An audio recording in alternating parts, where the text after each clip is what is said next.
This is out of fucking hand. We have been shouting from the rooftops since October 7th.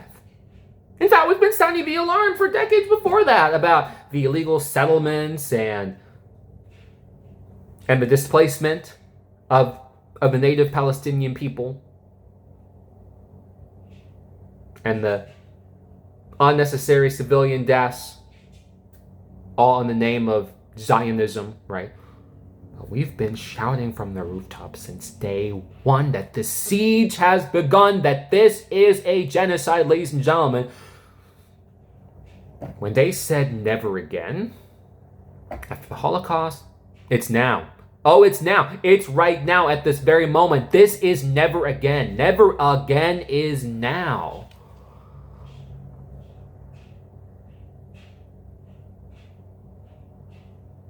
It's not even reached a point where Marjorie Taylor Greene comes out and says, this is a genocide.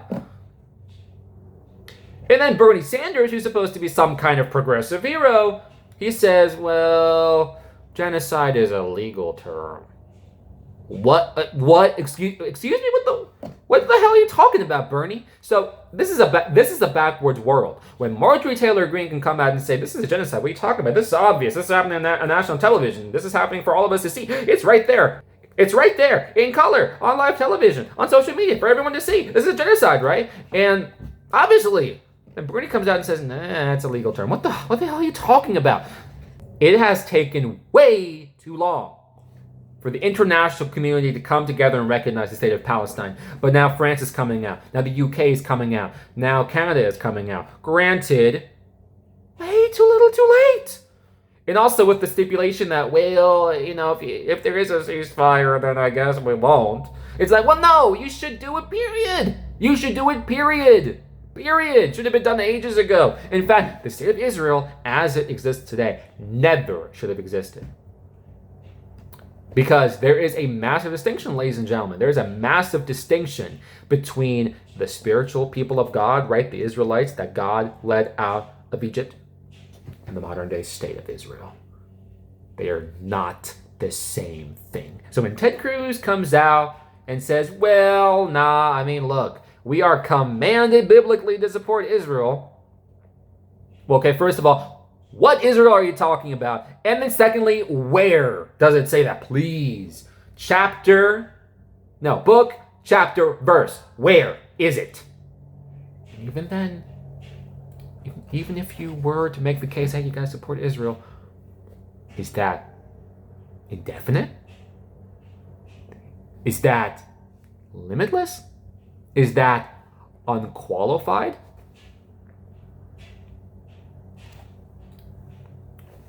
So Israel can do anything at all, and you're willing to either look the other way and ignore it, pretend it's not happening, or if you are going to acknowledge what's happening, you're going to say, what do you mean? There's nothing wrong with it. There's nothing wrong. There is nothing wrong with genocide. What are you talking about? Listen, if you wanted to go after Hamas, which, hey, that's another thing. Look, first of all, you got to ask yourself, where did Hamas even come from, right? Not to say all terror is justified or anything like that, but hey, where does Hamas come from? You got to understand the conditions of, hey, the Palestinian people have been hurting for a long time, for a very long time. Where does Hamas come from? Where does that pain come from? Where does that rage come from? Where does that anger come from? Where does that desperation come from that people would be willing to enact acts of violence and terror? The answer lies in what Israel has been doing this whole time. The settlements, the displacement. And it has been a humanitarian crisis for a very long time. It's reaching its pinnacle now to a point where it's undeniable. So first of all, we have to acknowledge where does Hamas come from, the historical context. And then secondly, even if you were to grant the point that you got to go after Hamas. I'm not saying I grant that point, but let's say I do. If you have a school shooter, right? or an active shooter anywhere, right? Say a library or a movie theater or whatever, right? Would you carpet bomb the whole block, the whole neighborhood, the whole town, the whole state? No, you wouldn't do that. What you would do is send in special ops, SWAT, a special unit of the police, whatever you want to call it, to go in and take out the shooter, and only the shooter. If you wanted to go after Hamas, you'd have to send in whoever you got to send in to go after the people that you need to go after. Them and only them. Them and only them. What do children have to do with this? What do grandmas have to do with this? What do weddings have to do with this? What do churches have to do with this? What do mosques have to do with this? What do residential areas have to do with this? Another thing that's been happening as well is Hamas is willing to work with the Israeli government. Release the hostages, work with them on some kind of peace deal. And you got terms. And then Israel turns around and says, well, actually, no, Hamas is violating the terms, so actually we got to continue this genocide. We got to continue this onslaught.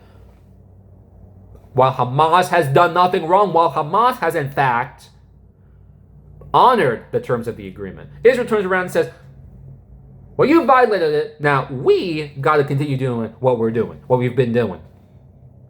What? Never again is now. This is absolutely fucking sickening, is what this is.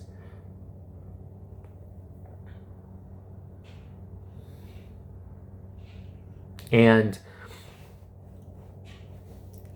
are the Republicans worse on this? Yes. Is Trump worse on this? Yes. But you gotta understand, all of this started under Biden. They were willing to look past it. They were willing to fund it and arm it and do PR for it. In fact, most of the Western international community has done that, has done the very same thing. And now some people are starting to come around. Now some nations are coming to around. Where were you for 2 years? Actually, where have you been for the past century?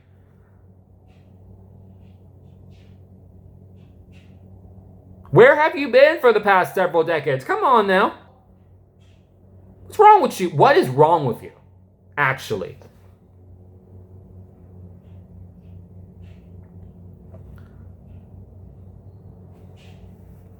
Free Palestine. Long live Palestine. There is no way out of this that we will be okay with without there being a Palestinian state recognized by everybody and respected by everybody, and those responsible for this atrocity being tried at The Hague, in prison for the rest of their lives. It's time for a new Nuremberg. It's time for a new Nuremberg. Right now. Because never again is right now.